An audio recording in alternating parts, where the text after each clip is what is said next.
for coming today.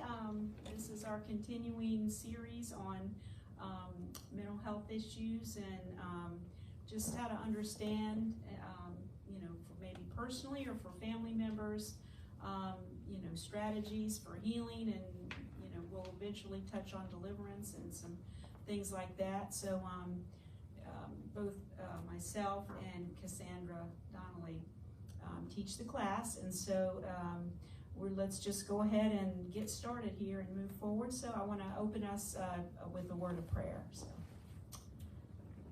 thank you, Lord. Holy Spirit, we invite you to come and be with us now. Just fill this room, Lord. We want to see your glory. We want to know you better, Lord. We just praise you as the one true God, seated on the throne above the circle of the earth. Lord, you are the only God, almighty, a loving God. Thank you that you love us and you care for us, all the details of our lives. And Lord, I just give and dedicate this time to you right now. Lord Jesus, I just declare that I'm only going to speak your words. Let your truth come forth, Lord. And I just pray that everybody here would receive what they need to hear and receive from you, Lord, or on the live stream. Lord, just touch people's hearts. Lord, I just pray even that this would bring healing and your peace, your shalom, shalom, your perfect peace to everyone that hears this. We just love you, Lord. In your name we pray, Jesus. Amen. All right. So today I wanted to, I don't have a really long PowerPoint. I have a shorter one that I want to share in a bit. I'm going to go over a few things first. So basically, I'll give you a brief rundown. I do want to just briefly talk about mental health diagnoses, and if anybody has any questions about that, but we'll talk a little bit about that. And then I'm going to share just a little bit of developmental information and how that plays into sometimes how we get cracks in our foundation. And then we're going to talk about practical strategies, how to deal with just some general issues, not really any one thing specifically. I am going to talk some about trauma today, and I'll tell you why, because I know with children in therapy up to the age of 18, 1 in 4 is in therapy for trauma-based things, trauma diagnosis, anxiety, things like that. So it's a huge issue in our society. So I am going to touch on that specifically today with some of the strategies, and we're going to do a little exercise toward the end, just to maybe give us some ideas how to think about, what are our thoughts, maybe how to deal with negative thoughts that, if you continue to dwell on those, can, of course, make you feel anxious or depressed. And so it's just a little small grain of something that you can do to help alleviate some of those feelings and refocus on to the positive. So we'll look at that. So, okay, so let's start talking about just mental health diagnoses in general. So I did bring this. This is what counselors use, counselors, psychologists, psychiatrists, even medical doctors. It's really a system to classify, and it's got different numbers and codes with diagnoses. So like when medical professionals, healthcare professionals, psychological professionals do billing and insurance, you have to have a code attached to know what it is, but that's really here nor there. That's just for insurance purposes. But so this has been revamped several times. It's called the DSM-5 because it's been revised 5 times now. This latest version, I believe, was revised, I think, 2013. So was the latest revision. So it's been a while, but I guess once you get a good working model, you make tweaks. And anyway, so generally diagnoses are divided into childhood diagnoses, adult diagnoses. There's some crossover, like with depression and anxiety, things like that. Obviously, anybody of any age can experience those kind of feelings and symptoms. Trauma. There are diagnoses that are more specific to adults that take time to develop.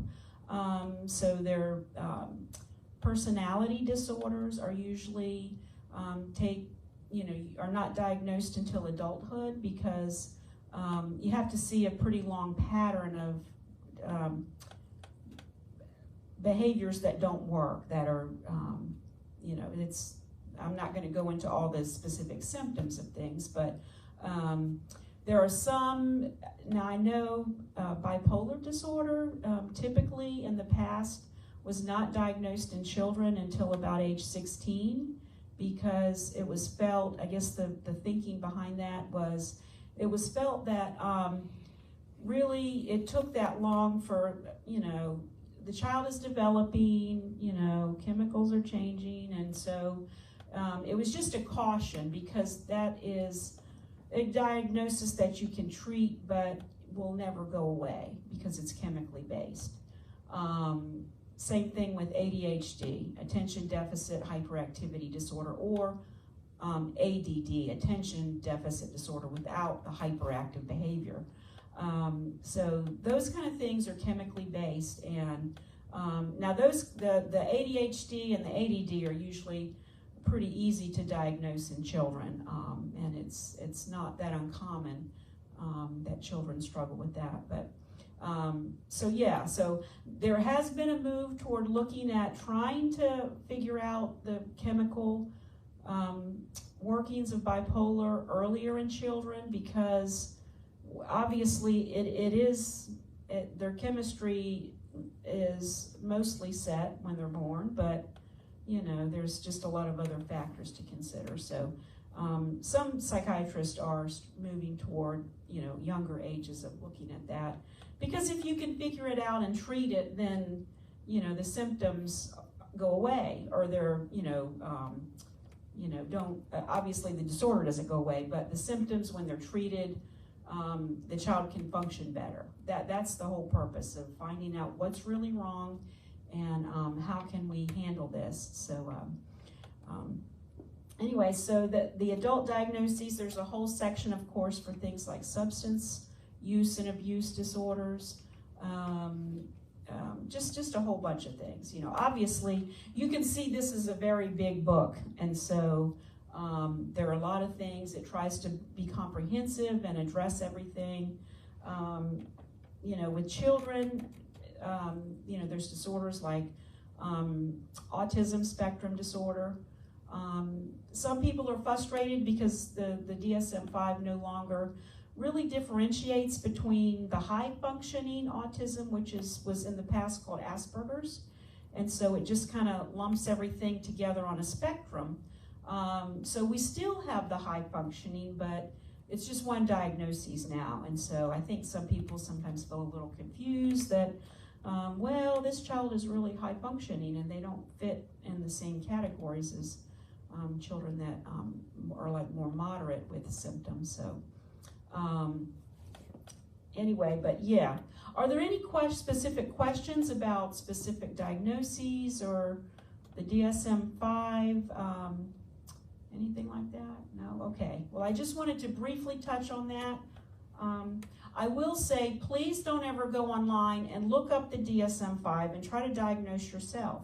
I've had people do that, and it's very dangerous because, like one time I had a mother call me who was frustrated with her 2.5-year-old child and said, "I think my child has oppositional defiant disorder." I'm like, oh my goodness, I looked it up online. And so I said, no, your child does not have that. That it takes a series of things happening. It's just, you could never diagnose, there's a thing called the terrible twos, and children developmentally go through stages, but this mother was struggling. She probably had minimal parenting skills and didn't understand. It was her first child, And so she was just looking for answers. So thankfully, she came in and you know, I saw her daughter and actually her together. It was more a parenting issue. You know, you can't really do therapy with a 2.5-year-old. But anyway, so she got some information, and you know, that helped her tremendously. So she was able to move forward and realize that, you know, that was not true about her daughter. So, okay, well with that, let's move on. So some of the developmental information, and how the cracks develop, you know, and who we are as a person. So, one of the developmental theorists that I follow, that is, you know, a textbook. You know, you have to learn this anytime you go to get a degree for psychology, counseling. You learn about Erik Erikson, and so he has 12 stages of development that children go. I mean, 8. I'm sorry, not 12. 8 stages. But I'll give you an example of. I've worked with a lot of children, even very young children, and so what I have seen is, you know, in the development, so Erikson talks about, I'll just tell you briefly what the stages are. So stage 1, trust versus mistrust, and so the child is learning either to trust people in their environment or that they can't trust people. Stage 2, autonomy versus shame and doubt. So learning to be independent, or, you know, and I'm okay as a person, or, you know, am I bad and I'm full of shame? I'm ashamed of who I am. Let me see. Initiative versus guilt is the 3rd stage. I'm just going to read through the rest of these.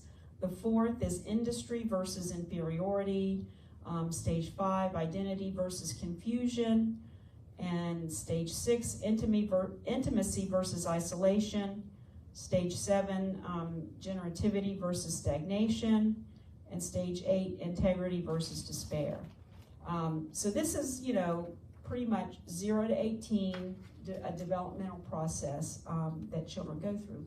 So the young children, so I'm just going to use this as an example. I'm not going to go through all the stages, but, you know, I just wanted to illustrate how development is so critical for how we develop our self-perceptions, our identity, and who we are. So one of the populations that I've had a lot of work treating are children who have been very abused and or neglected. They, you know, just have had really negative childhood circumstances. And, you know, again, it's kind of a range. You know, you can kind of be on one extreme or the other. Of course, no abuse or neglect, or very abused or neglected, or somewhere in between. So basically what happens in the early stages, you're looking at, can I trust the people in my environment or not? And then the next stage, you know, can I be independent and be okay, or am I a bad person? So what happens at those early stages is that for children that experience abuse or neglect, they, well, number one, of course, they learn that people in the environment is not trustful. You know, they can't trust.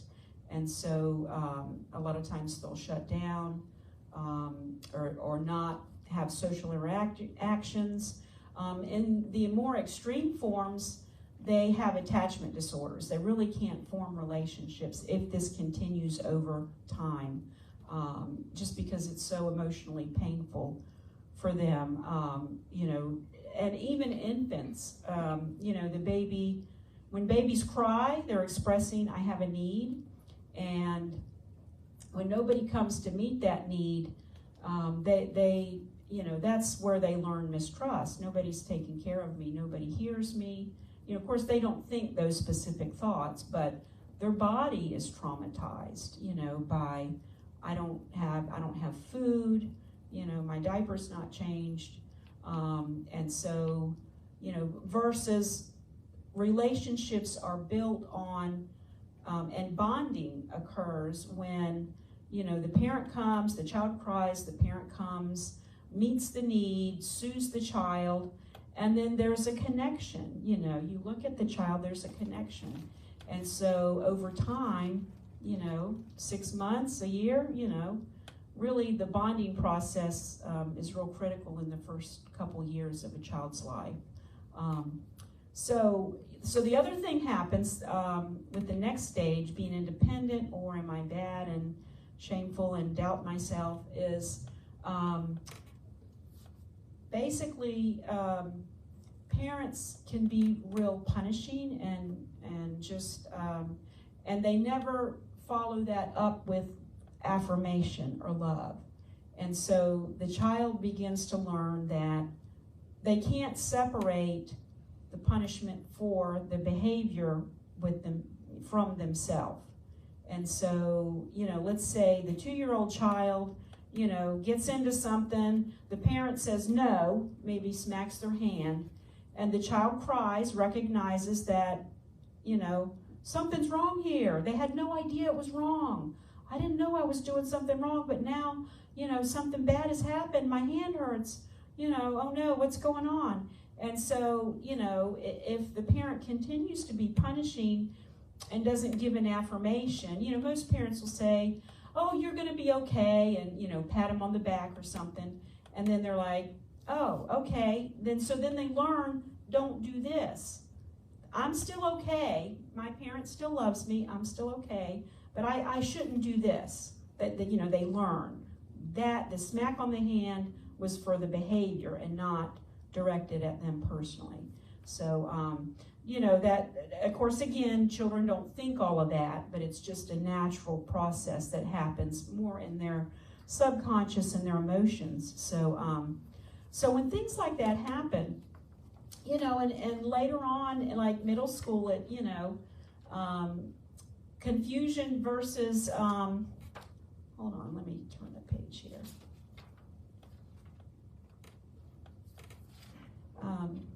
Identity versus confusion.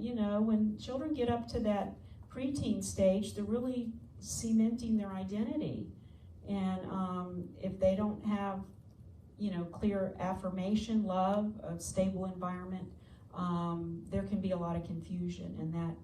So basically, the cracks develop in the foundation.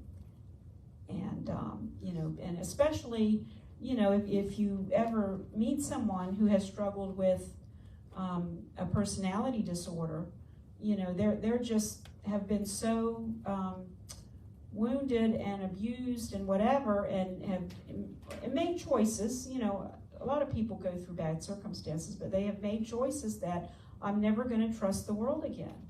And so what they will do, if you meet somebody who has struggled with personality disorder, they kind of create their own reality according to what is they want to say. And so you'll have that feeling of, you talk to them one time and they'll say, oh yeah, well, they'll tell you, I'm going to do this and that. And the next time they talk to you, it's something totally different. And it's like the previous conversation never existed. And you're scratching your head thinking, what happened here? It's because they want to create their own world to be safe. And so, and the personality disorders are treatable. They certainly, people can recover from that, but they have to want to. They have to, want to recognize that, hey, this is not a good way to function, and I want something better. I want healthy relationships. And it's usually a pretty long-term process. Most therapies, you can, hopefully within 6 months you've made a pretty big dent on things, and you're at a different stage. But the personality disorders that are more the bigger cracks in the foundation, take really, even a few years to make a dent. That they have to have a stable relationship with somebody who's emotionally healthy, that they accept to kind of trust and guide them through how to have relationships. And so that's been my experience anyway. I don't typically work with people that are diagnosed with personality disorders. I work more with children, but I have done some of that in that they can abuse and neglect their children. And so, you know, I've worked with some parents who have struggled with that and referred them for their own individual therapy. So, is the identity confusion stage what's behind the transgender identities? Well, you know, I that really stood out to me. I think. Yeah, that really stood out to me. I think there's an agenda of the enemy to create that confusion. Can I just say something? They're actually sort of nurturing that in the school system. Well, I know the school system is, and some parents are. Maybe they wanted a daughter, they got a son. Right. Then if they already are prone to identity confusion, then it just kind of like plays into that, so it exacerbates it. Right. That's right. Yeah. So, like you said, they're still developing as a child, but they're being forced into something right. too early Yeah. for a final decision. Well, and let me say this, people that say, oh, well, I think you can really tell at 2, 3, 4 that this kid is going this way. You know, children can't even distinguish fantasy from reality until they're 5. And it's normal for children to like pretend to be the opposite. Yes. It's just them playing around because they do Yes. costumes and stuff. Yeah. So that doesn't mean they want to be the opposite sex. That's right. So children do role play different genders and maybe even the opposite gender. And what that is that children around 5, 6, 7, they're trying to understand male and female roles. And so if your child is, you know, pretending to be the opposite sex, don't freak out, you know.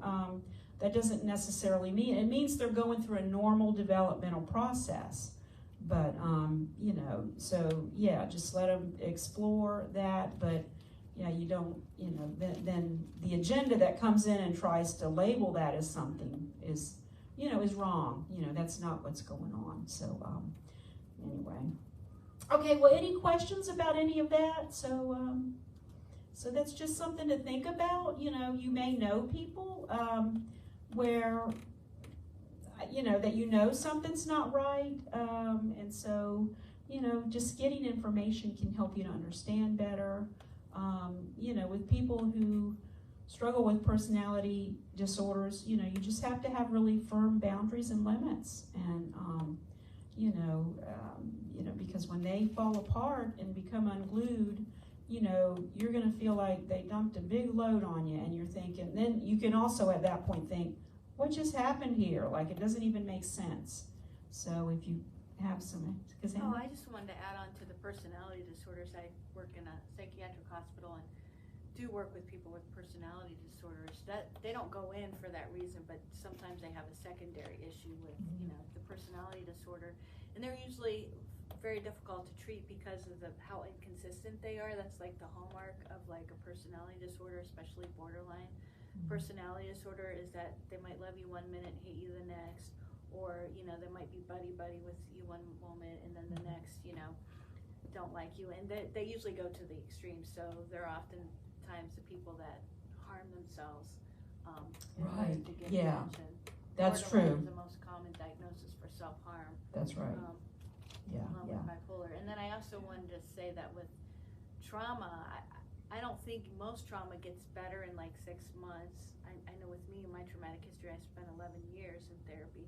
So depending on the severity of the trauma, that's right. It could take right. a long time to resolve those issues. It's usually kind of a lifelong issue that you have to work on. Right. That's right. Yeah. There are therapies though that are the cognitive behavioral therapy. That's designed to tackle, you know, not that, probably, like you said, not the real extremes, but I've seen phenomenal success with using, that it's really a manualized, kind of gives you some things, issues to cover, kind of a thing. The Child Traumatic Stress Network, the folks involved with founding that, Esther Deblinger, I can't remember, there's 2 more, Manarino, But anyway, that they were instrumental in developing this particular format, and it is very researched and evidence-based, and especially for children. And you know, you're catching it early then. So yeah, but I've to catch it early. Yes, that's right. Yeah. I've had lots of folks that, you know, get to a point when, you know, they're surprised that. But yeah, there are always going to be triggers that, you know, you need to be aware that, you know, so trauma can be more of an ongoing process. It's not necessarily that, you know, at the end of 6 months you're cured, but, you know, you can function better. Right. You know, you're at a higher functioning level. So, okay, good points. Yeah, definitely. Yeah, and Cassandra has more experience probably with the adult population. You know, again, my experience with adults is more, you know, helping parents with children, and then helping, you know, to some extent helping parents with their own issues related to their children, you know, so they can parent their children. So anyway, okay, any other questions about that?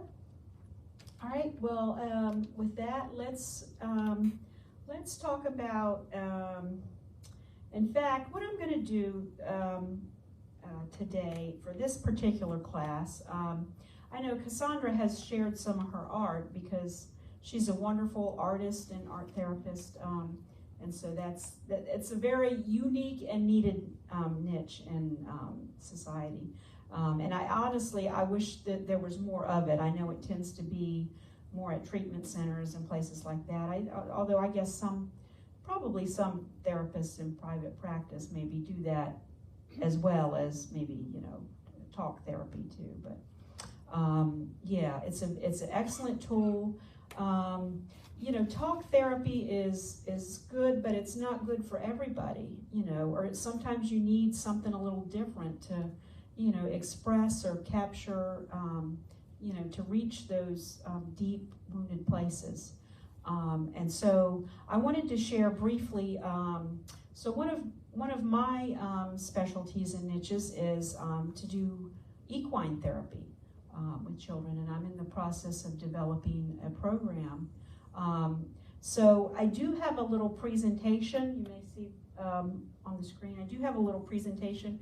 I decided to go ahead and use this today. I really developed it for something else, but I decided to go ahead and use this today because it's got a lot of information about trauma too.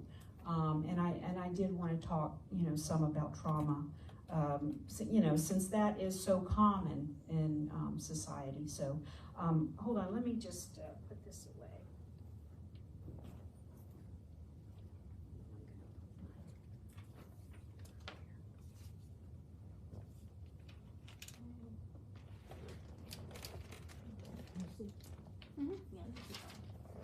Okay. Yeah. Right. All right.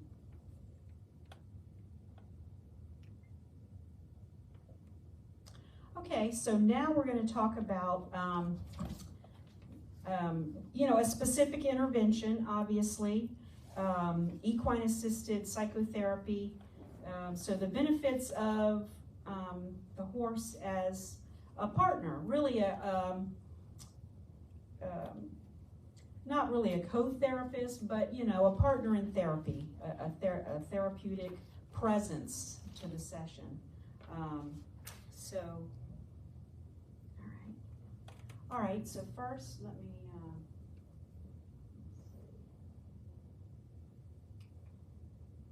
yay, it works. Okay, so the first slide just talks generally about what is equine-assisted psychotherapy. So general definition is it's an experiential psychotherapy to address mental health challenges. And this is from a study by Mueller and McCullough. It's experiential. That's the main point, I guess. It is a method of psychotherapy to address mental health issues, but instead of, you know, talking about things, the child or adults do equine-assisted psychotherapy. There's a big, of course, a big lot of research regarding veterans with PTSD. This is a very good intervention for them because, again, the experiential, sometimes with trauma, it's, you know, it's a body issue too. You know, you have reactions in your body about certain situations and triggers, and so so it is a good therapy for trauma and PTSD. Okay, so the equine assisted psychotherapy is a team approach. It's not just somebody leading the person around on a horse. You know, that's just basically riding. So it's a therapist in combination with the horse as the partner, and then an equine specialist. So this would be an equine handler, I guess, somebody who's trained to deal with horses. Because what you always want to have a team because there's a safety issue. You know, let's say, you know, therapeutic horses that do therapeutic activities are screened and, you know, determined if they're fit to be a therapy horse.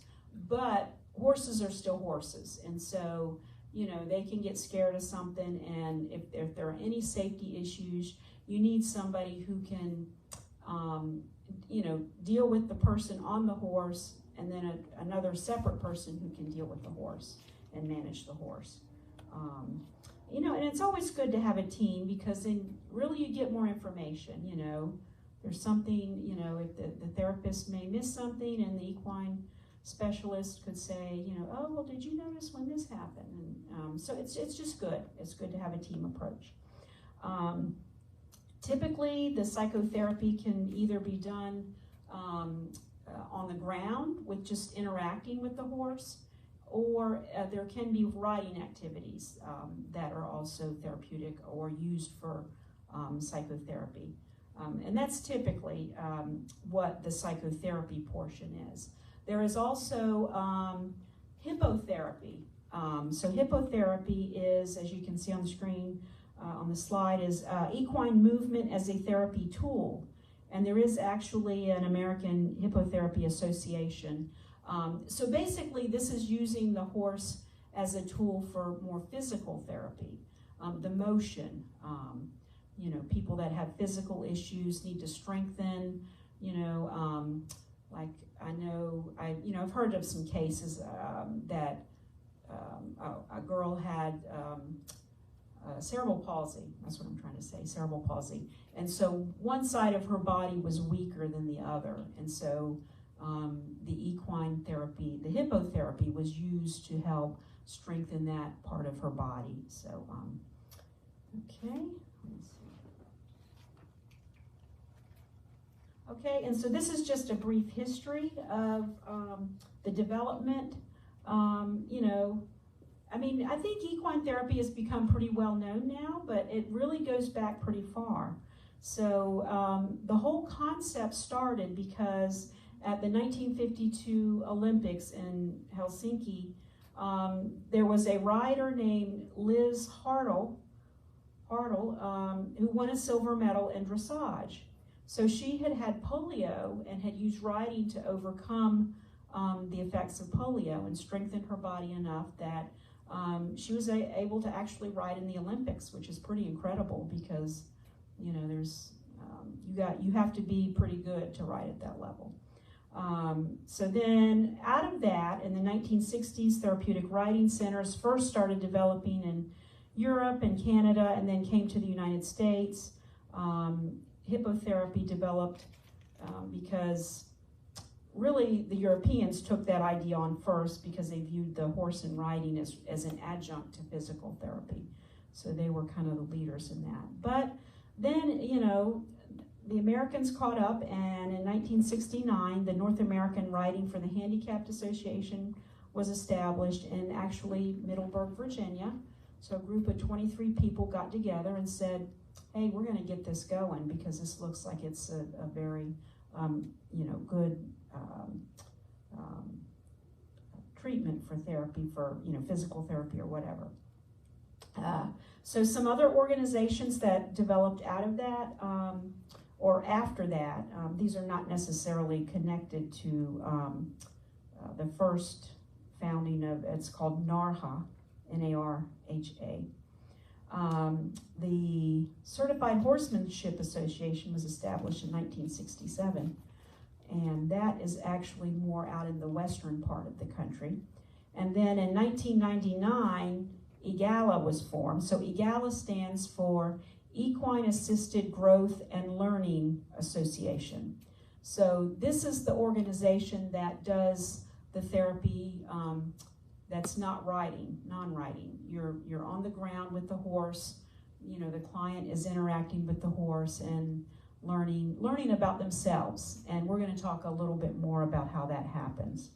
So then in 2011, NARHA becomes PATH, the Professional Association of Therapeutic Horsemen, and it's now an international organization. And that's the organization that I got my certification through to be a therapeutic riding instructor. Okay, so we do need research though. Okay, so anecdotal evidence, which is what do you see happening, scenarios. So I have a little girl who, she's 13 now, but she has come and done riding with my program. So she's nonverbal and moderately impaired, diagnosed with autism, ASD, autistic spectrum disorder.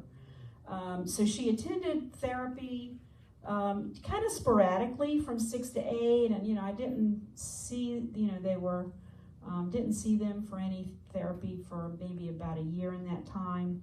But then she started back about age 8 and has routinely come since then.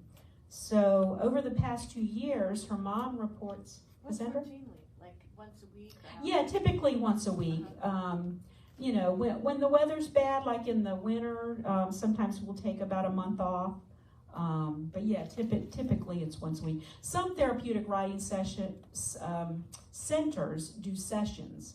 And so they'll do like maybe an 8-week session, take a couple weeks off, and then have people sign up for another 8 weeks. And then, again, a lot of times take a month or 2 off in the summer, and then in the winter, just because the weather is either too hot or in the winter too cold and rainy and stuff like that. So,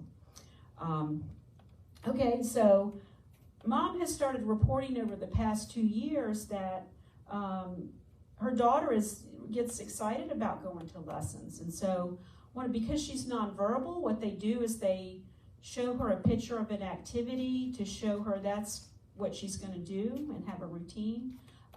So she's become really motivated. If they show her this and say, you need to get all your tasks done so you can do this, she's getting excited and motivated. So that's been about the past 2 years.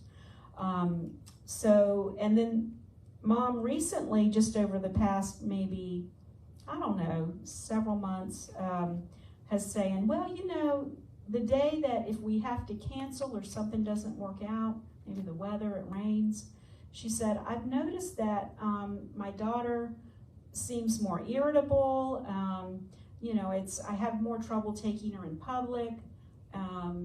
She just seems in a not as a positive mood.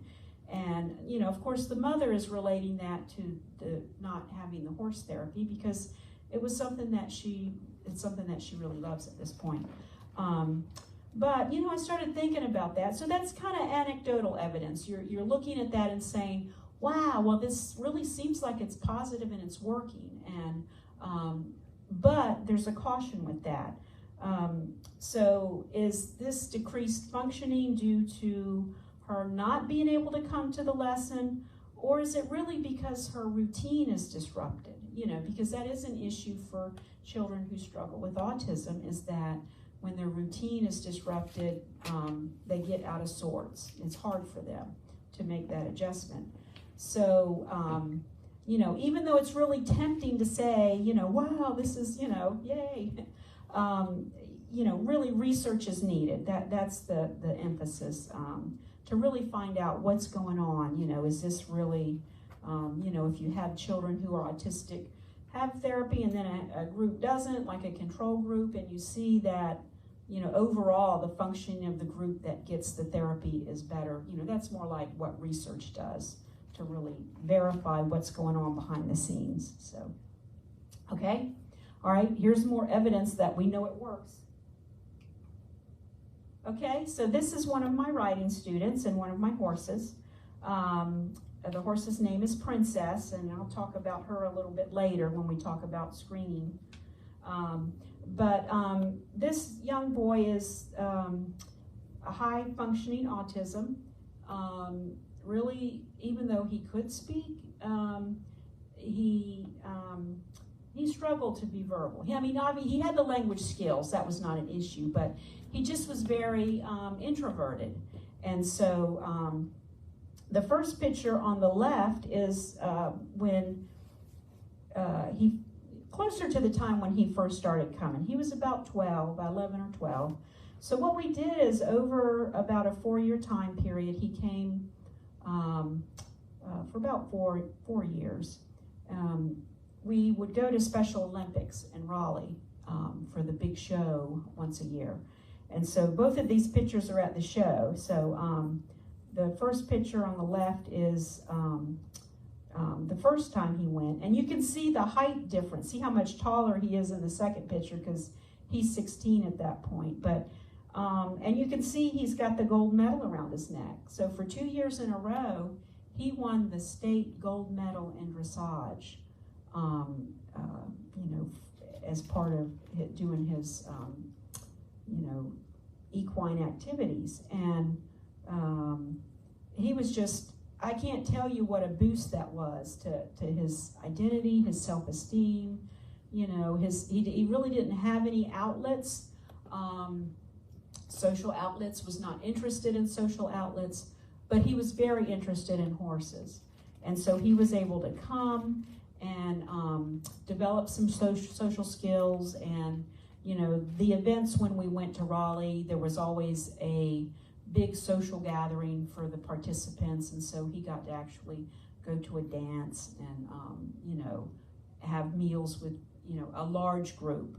And so that was very therapeutic for him. Now, let me just, I guess, qualify that autism is, working with children with autism is, you're not really doing psychotherapy. It's more that it's more a therapeutic activity. It's not really psychotherapy. So that sometimes that's a distinction people don't understand, but you know, because of his issues, children with autism, you more teach and train them how to have social skills. You're not doing therapy and finding out, well, you know, why are you, you know, what makes you sad or happy or anxious or anything like that.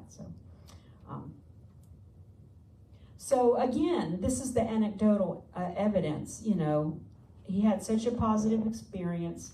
He was able to improve his functioning. So on the surface, it looks very much like the horse therapy did that. Okay, so with research, we need to become evidence-based, to have the research to, you know, show that this really works. Scientific proof, understanding what makes it work, so we can tell the difference. You know, is this really because of the treatment, or are there other things going on? So interventions also can become more effective and focused if we have the research information that this is what works. It can benefit the client tremendously because there's a clear start and end. You're not just going along in therapy forever. And then actually, this is interesting to say, in the mental health field, even generally, not just with equine therapy, insurance companies have really driven and motivated the field to become more evidence-based and to tighten up and not just see people for 2 years and what are your, you know, where's your end point and what are your goals? You know, what is that saying to your client? Are you ever going to be well? You know, And so insurance started saying, hey, wait a minute, we're not going to pay for people to, go to therapy for 2 years, and what are you doing? And that was really for the field, that was back in probably the 80s, the early 80s, it started to shift. And that's when research, people got on the ball with research and started, trying to really prove, okay, research says, this is what really works. And so one of the most, I will say that one of their most research and evidence-based interventions is called cognitive behavioral therapy. And really, we're going to talk later about how those are really biblical principles that researchers then kind of confirmed, is the way I feel about it. So, okay, and of course, accountability, so that you're doing the right treatment for the right issues and stuff like that. So, okay, so in becoming evidence-based, these are just a few research, some information. So in becoming evidence-based, equine-assisted psychotherapy is very evidence-based now as a treatment for veterans with PTSD. It's been so well established at this point in research that I think I've seen that places can even receive federal funding for that. And so that's very clearly established. For other populations like children, it's still, this is a quote from a research article, still in its infancy. And the reason that is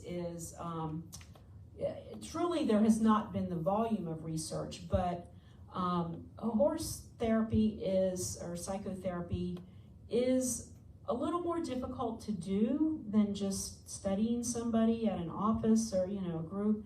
You've got to have the horses, you've got to have the, people that are trained to do, and then you've got to find the participants who want to engage in equine psychotherapy. So, having a true research design says that you have a control group and an experimental group, and that's just very difficult in this field. So, but it's developing. I think there's been some very good research to come forth.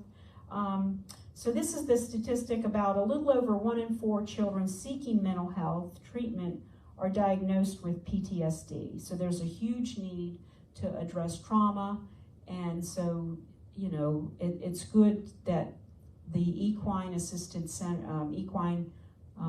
psychotherapy centers are developing and becoming fairly common, I guess, especially with the PATH certifying the centers. Okay, so then the next 2 points, I did want to just read a little excerpt that I actually wrote. This is something that in the review of research. So the next 2 points kind of talk about how ongoing stress, responses of trauma will shut down cognitive processing. So, the part of your brain is called executive function that makes logical decisions, can think rationally about things, is in the front of your brain.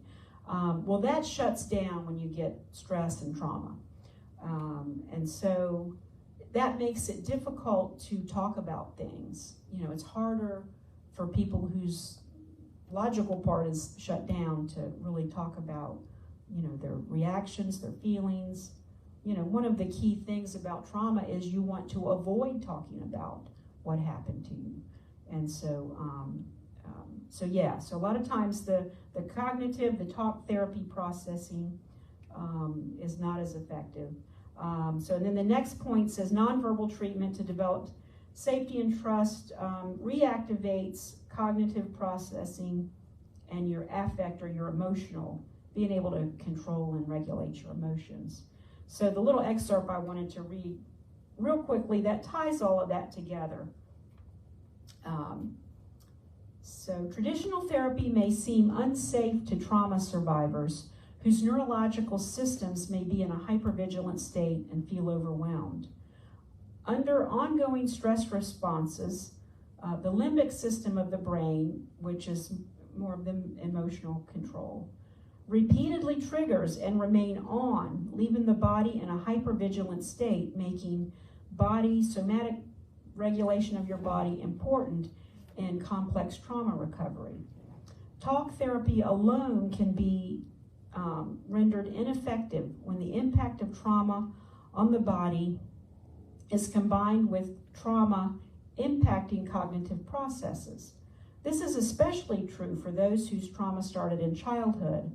Nonverbal approaches supporting the therapeutic relationship and the development of safety and trust can improve cognitive processing and affect regulation. So tapping into the nonverbal things like the equine therapy, art therapy, and there's other experiential, there's music and dance, so there are other things that can be done to help tap into,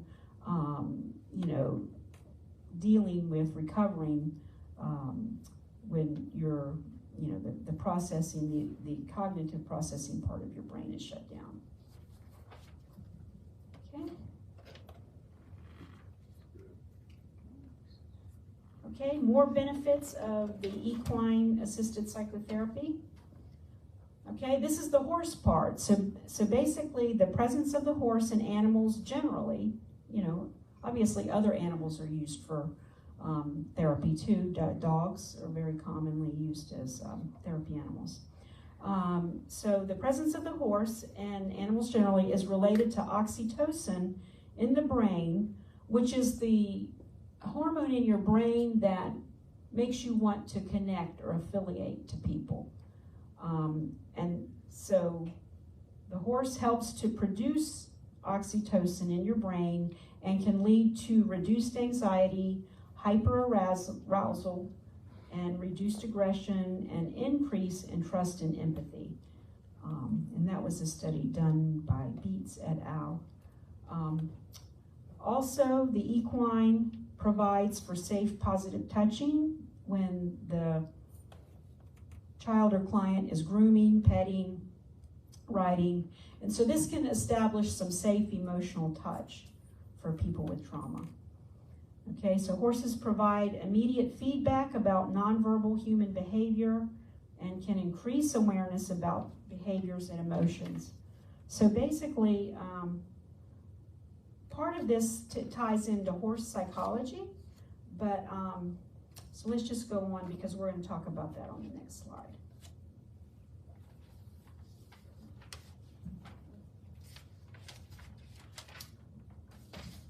Okay, let me see. All right.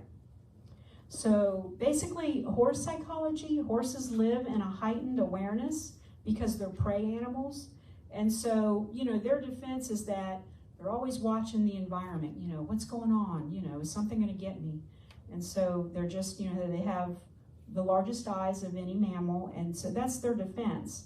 Their eyes also operate, this is just a tidbit on the side, their eyes also operate independently, so they're monocular vision. So, like if you're walking a horse around a ring in a circle, they're going to see something on the side with one eye, but if then you go the other way, when they see it with the other eye, it's like seeing it for the first time again.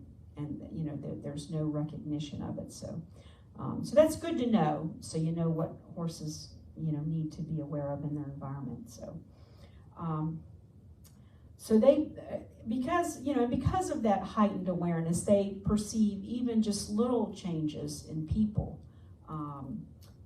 And they can provide, as their behavior changes, then, humans can recognize that and adjust and realize, oh, wait a minute, I'm doing X, Y, and Z, and that's obviously making the horse nervous, or, something, or I feel anxious, and so my behavior is different. So horses are good to provide that feedback and can help the child or the client to see, oh yeah, this is really an issue. I see that now. Can I ask a question? Yeah. So if a person was riding a horse in this therapy and they were anxious, what would the horse do? How would they provide that feedback? They would be, some of it may be in body language. Horses, when they get anxious, their head goes up and they get tense. So you may see something like that. They may their step may be quicker, but a lot of it can be in their, just, you have to know what a horse's body language is. And so, so if they get tense, they're looking around, or they may become a little bit non-compliant because they're uneasy, or they may, be a little jittery. They may be prancing or moving around. That's how their anxiety would come out, I guess, in their movement and, what they're doing. Like I said, when they become tense, their head goes up and they're like looking But around. if the person riding was anxious and the horse would be anxious automatically, or? Not necessarily, and it all depends on the horse too. Okay. Yeah, horses, well, they would feel it. Let me say that. They would feel it because, we're going to talk about that in a minute too, but they would be attuned to that anxiety, but the personality and the training of the horse would determine the intensity of their reaction, or, what that looked like specifically for the horse. So, I'll give a little example. So I'm doing some work at a therapeutic riding center right now here in Virginia, and partnering and helping the director and lead therapist of this particular program in Virginia. And so she has a group of at-risk children come, that are in like an alternative school, are on the borderline of, in trouble functioning in the school system. And so she did an activity that it was very telling. So they were grooming and brushing the horses, and then she had them place their hands on the horse's back and have them practice deep breathing to calm down, to kind of as a thermometer to see how calm they were, or were they anxious? And so of course these kids are laughing and joking it off, but one girl, she put her horses on the pony's back, put her hands on the pony's back, and interestingly, the pony started moving, backing up and like this, and the instructor said, "It's okay, just keep breathing." And so as she continued to deep breathe, and let her anxiety out, well, within about a minute, the horse calmed down and quit doing the prancing. And so, so the horse could sense her anxiety. But that's just a practical example. Yeah. Actually, I'll have to say, when I saw that activity, I thought, I'm going to try that with, I'm training a horse who's a little bit anxious. And so, he's doing pretty good, but I'll show his pictures later in a minute. But anyway, he's a little bit nervous when I put the saddle on him. It's a little bit of an anxiety thing for him. So what I started doing is brushing him, taking a little more time to brush him, and then I would put my hands on his back and do that activity. And you could just see the change in his body. He would get real still, and then he would go, and just let a breath out. And then I'm telling you, since I've been doing that, he's not, he was kind of turning and like, almost like snapping his teeth because he was anxious. And then when I told him he couldn't do that, he would try to chew on the board, the fence.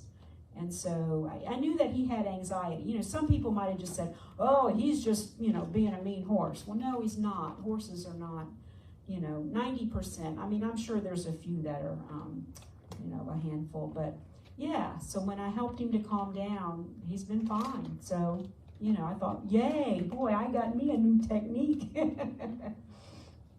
Okay.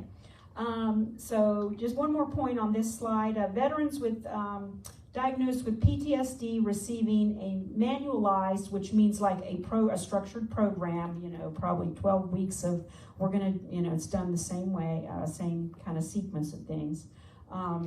Equine facilitated cognitive processing therapy. Over 12 weeks of this treatment, testing after the treatment showed that 84% no longer met the criteria for PTSD. And that was a study done in 2019 by Wharton et al. So that really stood out to me. I thought that was pretty good. So generally, as I've looked at the research, it seems like 12 weeks, the longer programs that are more like 12 weeks instead of just 4 or 8, and then also the ones that are structured. You're not just kind of doing this and that, but you have a structured plan, like it's a sequence. Like first you help them with coping skills, and then you do some education, and then they maybe talk about how they're connecting to, there's a process when it says it's a structured program or a manual. So, okay. That's an amazing statistic right there. 84% Yeah. after only 12 weeks. Yeah, that's right. Okay. More benefits of equine assisted therapy. Okay, so complex trauma. That's really the area that I'm studying and want to help children with. Children that maybe have experienced multiple layers of trauma in early childhood, and then that's just really hard to even understand and process for them, because they may not even have a memory of specifically what happened when, but the effects are still felt in their emotions and in their body. So there was a study in 2018 where they combined equine activities with there's a framework called Attachment, Regulation, and Competency that's been developed, ARC. This is a trauma-informed, evidence-based framework, which just means that they're targeting issues that people deal with in trauma. That's what trauma-informed means. And then evidence-based, so there's been enough research done on this framework to say there is scientific proof that this helps people to deal with complex trauma. So in these activities, there were specific activities about attachment and how to regulate and control your emotions, and then helping them to feel competent. And so all of this worked together, and the results found that there was a decrease in trauma symptoms, a decrease in also anxiety, depression, somatic, which means feeling stuff in your body, or sensory issues, and behavioral dysregulation, which means you're out of control. So all of those things decreased, and then what increased was interpersonal skills, communication strategies, overall social functioning, and internal regulation and organization. So there's some really pretty specific results. There also was evidence of, with these children, that they were now starting to have some higher order cognitive processing functioning in their brain. For example, their language was increased, their language skills were increased, and their decision making was increased. And then also they were able to develop positive coping skills, where maybe before that had been a deficit. So that's a really fascinating study to me, and I hope to maybe do some research along those lines and really try to address the complex trauma issues. So there was one more study about parents reporting that they saw benefits in their children. Oh, I'm sorry, okay, yeah. There you go. Parents saw benefits such as their child's self-concept was improved, as well as emotional well-being, self-regulation, being able to control their emotions increased, improved social interactions, and then there were some unexpected outcomes that the researchers found, and that the parents' happiness increased because they were proud of their children. Wow, my child has made this progress. And so that was a good research study. Okay, well, let's look at the horse's perspective, and we're getting ready to wrap up this. Okay, so from the horse's perspective, there are standards of care for therapy horses. This can be intense and really stressful work for them as well, because they're around a lot of people maybe that have a lot of issues. And so PATH, the organization PATH, says a maximum of 6 hours of work per day and carry no more than 20% of their body weight. Well, honestly, you know, I do a small program, and I would never work my horses 6 hours a day.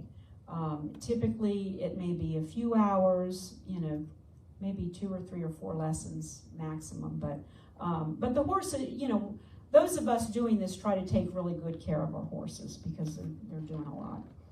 And then there's, from the horse's perspective, again, this is what we were talking about, the horse being in tune with the rider or the client. So research has found that when you test, or this particular study tested the horse's cortisol level, which is a stress hormone, and the rider's cortisol level, and they were the same, they would match.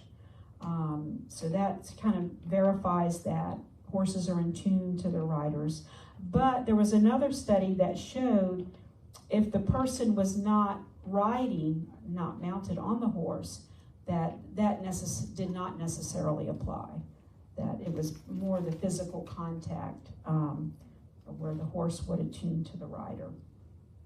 So finally, not every horse can be a therapy horse. You know, there has to be a thorough screening and assessment of that, just to see if they have the right temperament and ability to, you know, if kids flap or get wild or whatever, are they going to be upset? So you want to, you know, take safety and the temperament of the horse in effect at all times. So,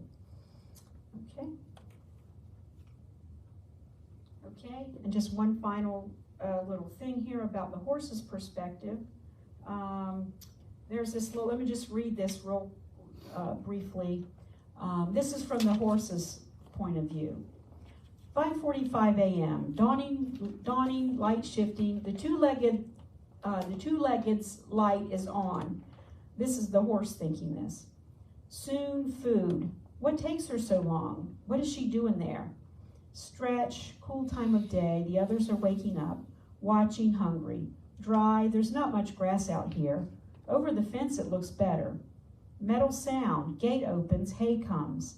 Everybody get in line, take your places, after me. Don't even think about it, Buster. I'm giving you the look. I'm the leader here. Munching, munching. 8 a.m. Here the others come.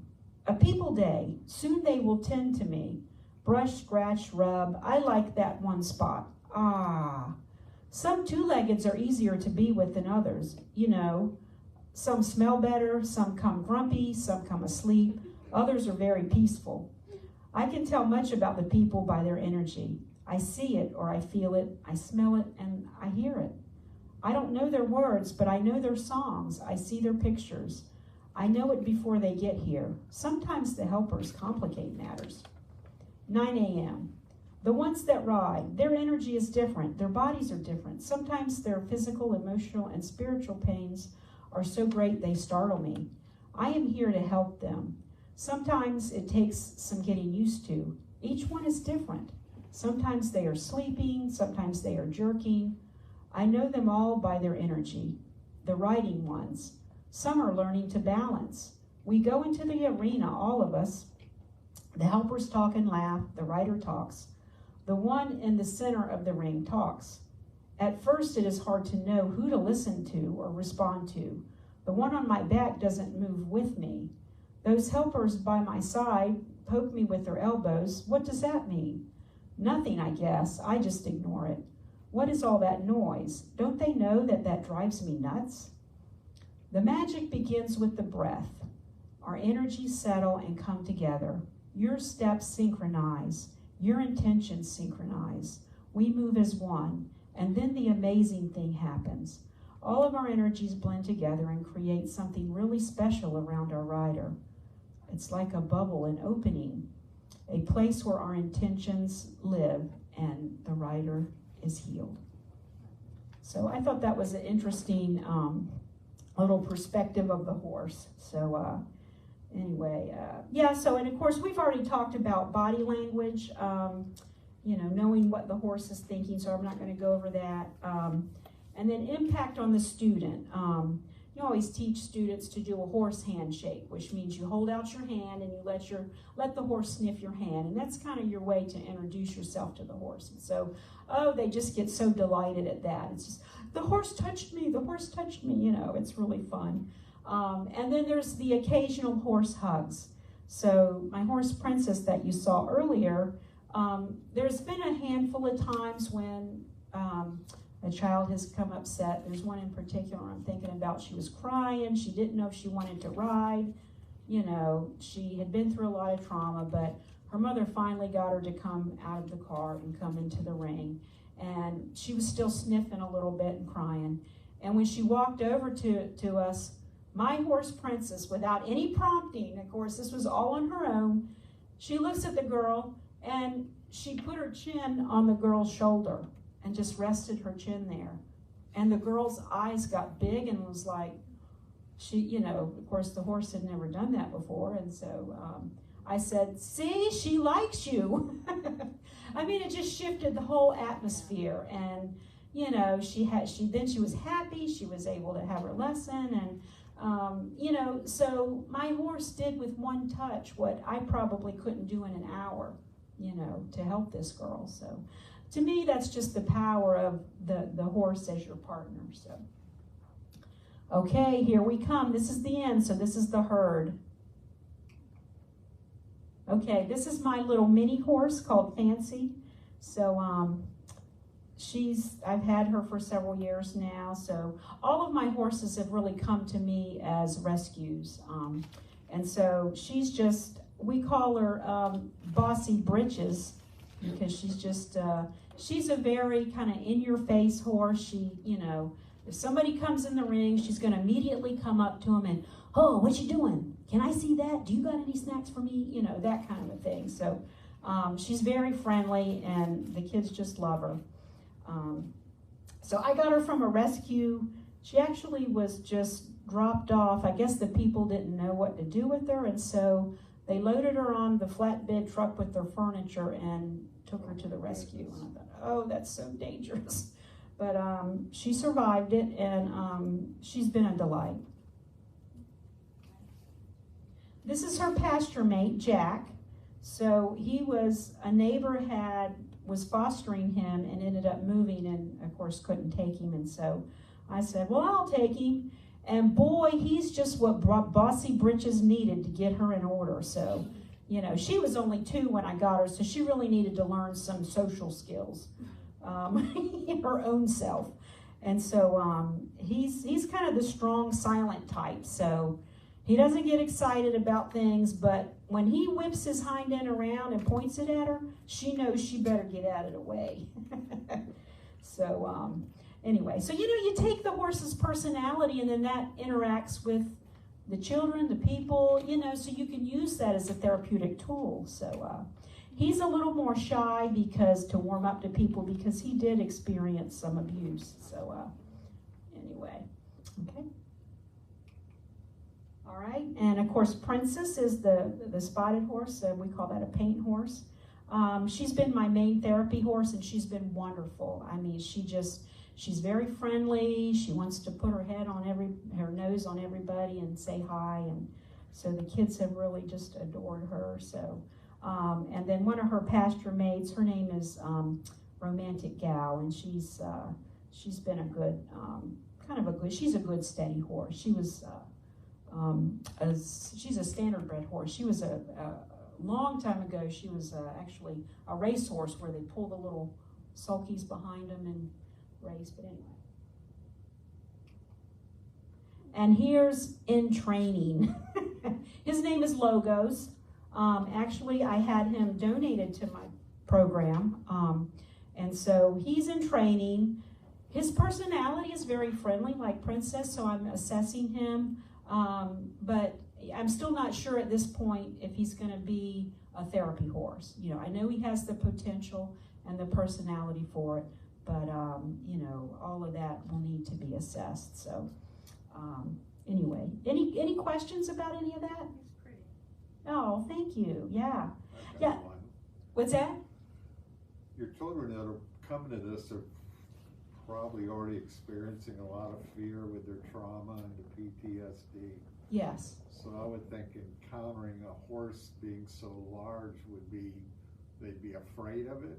Yes. So just being able to touch such a large animal, I think, would give them that sense of pride. Yes, absolutely. And overcoming their fear. Yes. So that's probably a good start. Yeah. I've only had one come that was afraid enough that I said it's probably not good for him to come back. He was actually a friend of mine at church. It was her son, and he has Down syndrome, and so he just was not sure. And I said it's okay. He's too overwhelmed. You know, I don't think this is good for him. So, yeah. Do you think the horse with trauma is more sensitive to the children dealing with trauma, or I mean, how does that impact the work? Yeah, absolutely. I think that they, you know, even, and horses can recover from trauma too, but they would still be have more of a tendency maybe to, you know, react. And I so, meant in comparison to the other horses that didn't have as much trauma. Do you think he's especially extra sensitive about that issue? you mean like when they're in the herd?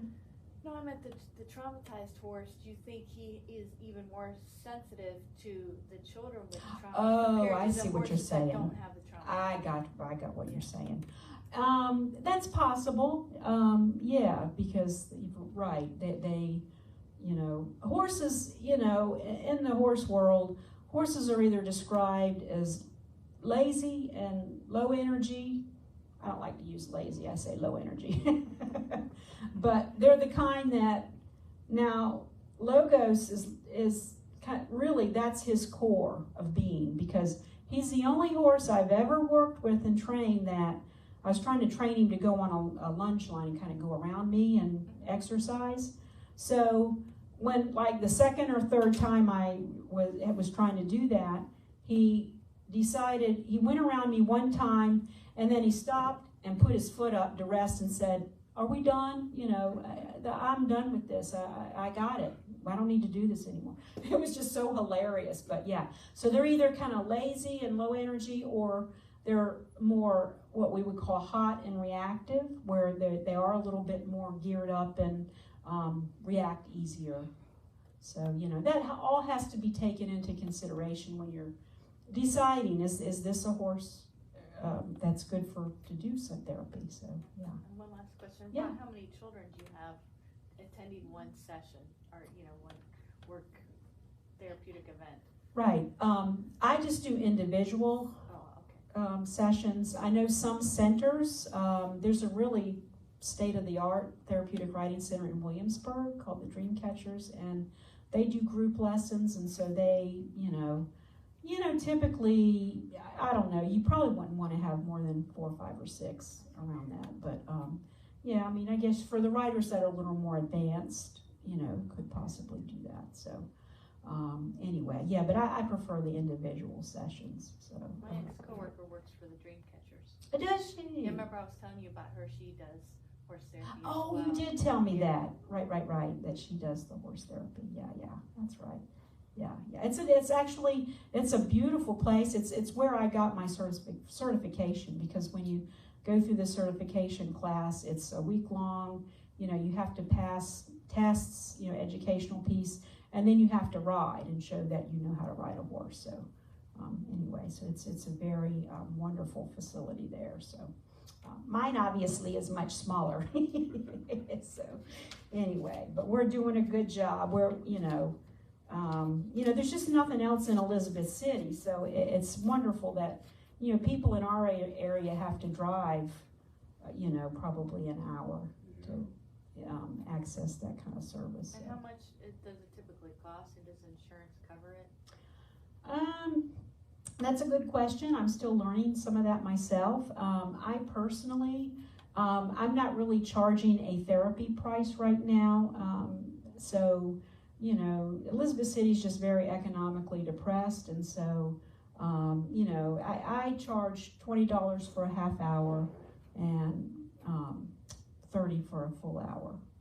So, yeah, that's really cheap. So what it really costs, if you factor in the care of the horse and maintaining and, you know, all the, it really, the cost of a lesson would be more like maybe 60, 70 bucks. So, yeah, you have a question?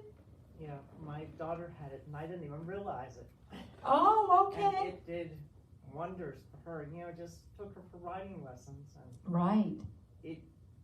it did miracles. That's wonderful. I always love to hear good reports, so I'm glad that was a real benefit for your It was daughter. $35 an hour, and sometimes Liz would take her over it, just Okay, depended on what she needed, and okay, it was great. okay. That's wonderful. Oh, I get excited when I hear good success It seems stories. especially good for somebody on the spectrum. Like I was thinking Yeah. about my granddaughter. 8 and Yeah, Maybe yeah. 9. How much could you accomplish in like 1 or 2 sessions? Well, now with the autism spectrum disorders, you know, that's almost, there's a component of, they're really better to ride because the motion a lot of times is what benefits them. But anyway, yeah, I mean, I'm sure you could do a little bit, but I would think that they would be, you know, need a longer time probably to get some benefit. You know, especially with autism, it takes some, depending on the level of, Yeah, they gotta. takes to get into a routine and get Routine. used to doing something. Yeah. So, anyway, great. Any other questions? Okay, well, good. Well, thank you, you know, for listening to the presentation. And anyway, if anybody needs any referrals or resources, or, you know, I've got all kinds of stuff like that.